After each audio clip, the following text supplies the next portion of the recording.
अभी हाल ही में honourable chief justice of Pakistan ने एक सो मोटो एक्शन लेते हुए हुकूमत पाकिस्तान की कोरोना वायरस एमरजेंसी से डील करने की कारकर्दगी के बारे में समाअत की। 13 अप्रैल को अपनी समाअत के दौरान सुप्रीम कोर्ट के फाजिल जजों ने बहुत सी ऑब्जर्वेशंस पास की या कमेंट्स पास किए। ऑब्जर्वेशंस या कमेंट्स या इस तरह के रिमार्क्स ये बड़ी मामूल की बात है। कोर्ट्स के अंदर जज साहबान क्लैरिटी हासिल करने के लिए सवाल पूछते रहते हैं। लेकिन हमारे कॉन्टेक्स्ट में होता ये है कि ये ऑब्जर्वेशंस और ये कमेंट्स इनकी जिस वसी पैमाने पे पब्लिसिटी होती है और मीडिया में जिस तरह टेलीविज़न पे इनकी पट्टियाँ चलती हैं, तो लोगों के अंदर इब्लाग इसका बहुत ज़्यादा होता है, इवन उस फैसले की निस्बत भी जो तहरीरी तौर पे बाद में सामने आता है। तो सुप्रीम कोर्ट के फाजिल जजों ने जो कमेंट्स 13 तारीख को समाअत के दौरान पास किए, वो बहुत से थे। उनमें से कुछ का ताल्लुक हुकूमत की कारकर्दगी से था, हुकूमत पाकिस्तान की कारकर्दगी, हुकूमत सिंध की कारकर्दगी। कुछ का ताल्लुक हुकूमत के कुछ फंक्शनरीज़ के बारे में स्पेसिफिकली बाय नेम था।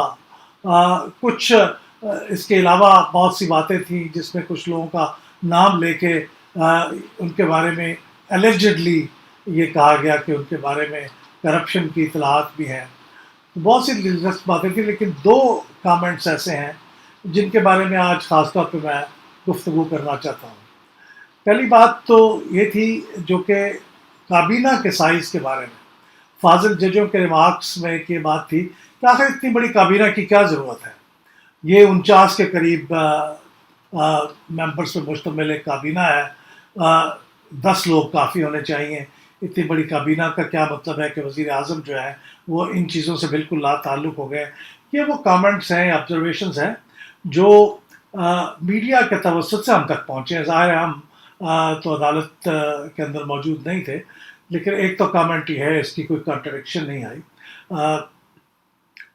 इसके बारे में पाकिस्तान के अंदर हमेशा एक बहस रही है कि काबीना कितनी बड़ी होनी चाहिए। ये काबीना जो इस वक्त मौजूद है ये बड़ी है या छोटी है, और क्या आइडियल साइज होना चाहिए काबीना का, इस बारे में मुख्तलिफ आरा रही है। इन तमाम बहसों को किसी लॉजिकल कंक्लूजन तक पहुंचाने के लिए बिलाखिर 18वीं तरमीम में ये प्रोविज़न डाल दी गई कि काबीना कितनी हो सकती है मैक्सिमम, और उसमें लिख दिया गया कि हमारी मजलिस शूरा यानी पार्लियामेंट के दोनों ऐवानों की जो तादाद है मजमूई तौर पे, उसका 11% से ज़्यादा नहीं बड़ी हो सकती काबीना। उसमें यह भी बता दिया गया कि उसमें कौमी असम्बली के मेंबर्स कितने हो सकते हैं और सेनेट के मेंबर कितने हो सकते हैं। सो आर्टिकल 92 के तहत अब यह फैसला हो गया कि पूरी मजलिस शूरा या पार्लियामेंट की 11% से ज़्यादा बड़ी काबीना नहीं होगी। लिहाजा ये अब दस्तूरी तौर पर तय है कि कितनी बड़ी काबीना कोई वज़ीर आज़म रख सकता है। उससे कम उसकी अपनी ये सवाबदीद पे है कि वो कितनी बड़ी काबीना रखना चाहता है। तो इसमें जो आर्टिकल 92 के तहत हमने कुछ कैलकुलेशन करके देखा, इस वक्त इमरान खान साहब की जो वफाकी काबीना है उसमें 25 वज़रा है, 4 वज़राए ममलकत है। तो यूँ जो काबीना, जिसको काबीना कहते हैं दस्तूर की ज़बान में, उनकी तादाद तो 29 बनती है।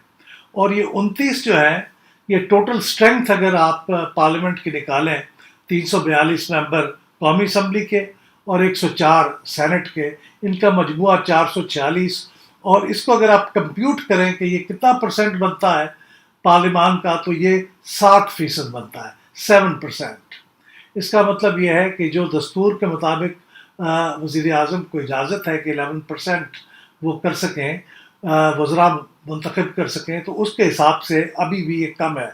और हमने देखा कि 11% के हिसाब से देखें तो ये 49 वज़रा और वज़राए ममलकत बनते हैं, जबकि अभी इस वक्त इनकी तादाद 29 है। इसका मतलब ये है कि अभी भी 20 की गुंजाइश दस्तूर भी देता है कि वो मज़ीद वज़रा और वज़राए ममलकत अगर आपकी काबीना में शामिल करना चाहें तो वो कर सकते हैं। तो दस्तूर के लिहाज से तो काबीना का साइज़ बड़ा नहीं है। हमने ये भी थोड़ी सी जायज़ा लेने की कोशिश की कि ये دوسرے ملکوں کے مقابلے میں. مثلا اگر ہم ہندوستان کا جائزہ لیں تو میں نے اس کے اندر دیکھنے کی کوشش کی کہ انڈیا میں اس وقت کیا پوزیشن ہے.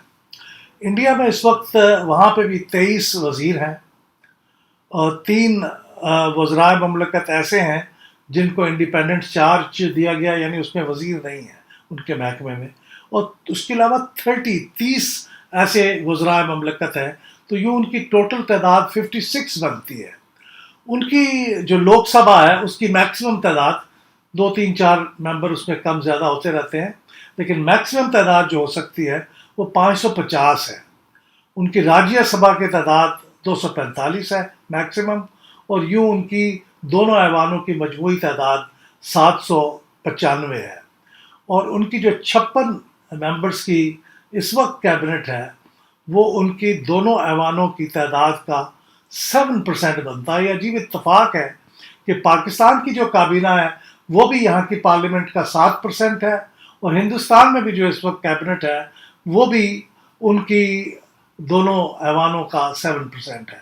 یہ محض اتفاق ہے. ان کے دستور میں یہ قدغن نہیں ہے کہ وہ کتنے پرسنٹ کیبنٹ ہو سکتی ہے، لیکن ہمارے دستور میں یہ قدغن موجود ہے. ہمارے ہاں ایک دوسری قدغن جو ہے وہ یہ کہ ایڈوائزرز کی تعداد 5 سے زیادہ نہیں ہو سکتی. تو ہمارے ہاں 5 ایڈوائزرز ہیں علاوہ 29 کی کیبنٹ کے، اور اس کے علاوہ منسٹر آف اسٹیٹ بھی موجود ہے. تو یہ ہم نے جائزہ لینے کی کوشش کی. پہلے سوال کی کہ کیبنٹ کتنی بڑی ہے، تو وہ تو اتنی بڑی نہیں ہے دستور کے حساب سے. اور دوسری بات یہ ہے کہ ہم نے ذرا پارلیمانی جمہوریت کے ادوار میں کیبنٹس رہی ہیں، ان کی ایوریج اگر تعداد ٹوٹل نکال لیں تو وہ 35 کے قریب ایوریج بنتی ہے تعداد کیبنٹ کی، جو پارلیمانی جمہوریت کے ادوار میں تعداد رہی ہے. تو اس لحاظ سے بھی اس وقت عمران خان صاحب کی جو کیبنٹ ہے وہ ایوریج سے بھی کچھ چھوٹی ہے. ایک دوسری آبزرویشن جو فاضل ججوں نے اس سماعت کے دوران پاس کی، اس کا بھی میں ذکر کرنا چاہتا ہوں، وہ بھی بہت دلچسپ ہے. وہ ان کا کہنا یہ تھا کہ یہ ان الیکٹڈ ممبرس جو کیبنٹ کے ہیں ان کی تعداد بہت زیادہ ہے، اور وہ لگتا ہے کہ ڈومینیٹ کر رہے ہیں کیبنٹ کے اوپر. اس کا جائزہ بھی لینے کے لیے ہم نے تھوڑی سی کوشش کی کہ وہ کیا صورتحال ہے. اب دیکھیے اس وقت جو عمران خان صاحب کی کیبنٹ ہے اس کی الیکٹڈ ممبرس یعنی منسٹرز اور منسٹر آف اسٹیٹ تو 29 ہیں، لیکن جو ان الیکٹڈ لوگ ہیں ان میں سے 5 ایڈوائزرز ہیں اور 14 special assistant to prime minister ہیں. اور ان کو اگر جمع کر لیا جائے تو یہ تعداد بنتی ہے 19، اور یوں ٹوٹل کیبنٹ کی تعداد 48 بنتی ہے. لیکن ان میں سے جو الیکٹڈ لوگ ہیں 29، وہ 61% ہیں ٹوٹل کیبنٹ کا. اب اگر اس کی جو اسپیشل اسسٹنٹس ہیں ان میں سے ایک یار محمد رند صاحب بھی ہیں جو کہ صوبائی اسمبلی بلوچستان کے الیکٹڈ ممبر ہیں. اگر ان کو بھی شامل کر لیں تو پھر یہ الیکٹڈ لوگوں کی تعداد 30 ہو جاتی ہے. 48 میں سے 30 لوگ الیکٹڈ ہیں، یعنی پھر وہ تعداد بن جاتی ہے 63%. اور جو ان الیکٹڈ لوگ ہیں وہ 19 یا 18، یعنی ان کی تعداد کوئی سمجھ لے کہ 37 سے 39% ماننے بنتی ہے. تو اگرچہ یہ زیادہ تعداد تو نہیں ہے، یعنی میجورٹی نہیں ہے، لیکن پھر بھی یہ بہت بڑی تعداد ہے.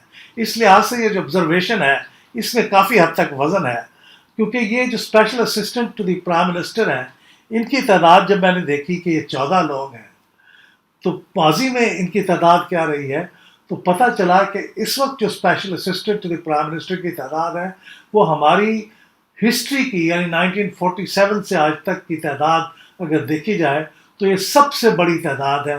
آج تک ہسٹری میں اتنے special assistant to the prime minister کابینہ کا حصہ نہیں رہے. تو اس لحاظ سے یہ شکایت تو جائز ہے کہ ان الیکٹڈ ممبرس اتنی بڑی تعداد میں ہوں، تو پھر یہ سوال پیدا ہوتا ہے. لیکن اس سے کسی دستوری یا قانونی پروویژن کی خلاف ورزی تو بظاہر نہیں ہوتی. یہ تمام اور ان جیسے کئی ایشوز پر اگر آپ انالیسس دیکھنا چاہتے ہیں تو پھر پلڈیٹ یوٹیوب چینل کو سبسکرائب کیجئے، بیل کے بٹن کو دبائیے تاکہ آپ ہماری ہر نئی ویڈیو ریلیز ہوتے ہی دیکھ سکیں.